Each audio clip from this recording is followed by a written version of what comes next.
রবিবার দুপুরের জমজমাট লাঞ্চের থালার আইডিয়া শেয়ার করতে হাজির হয়ে গেলাম। পদগুলো খুব সাদামাটা হলেও আমার ভীষণ পছন্দের।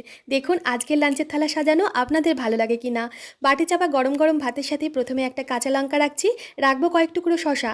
অনেকেই জিজ্ঞাসা করেছিলেন শশার গায়ে ডিজাইনটা কিভাবে আসে। কিছুই না, পিলার দিয়ে শশার খোসাটা ছাড়িয়ে নেওয়ার পর পিলারের উল্টো দিকে যে খাঁজ কাটা অংশটা আছে সেটা দিয়ে আরও একবার চেঁচে নিতে হবে, তাহলেই রিং রিং করে কাটলেই শশার গায়ে ডিজাইন চলে আসবে।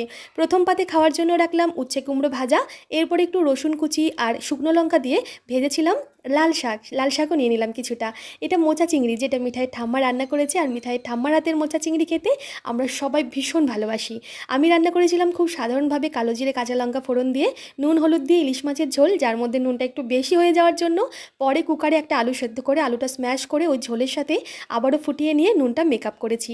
শেষ পাতে খাওয়ার জন্য একটু আমের চাটনি রাখলাম, সাথে এক গ্লাস জল। কেমন লাগলো আজকের লাঞ্চের থালা জানাবেন। ধন্যবাদ।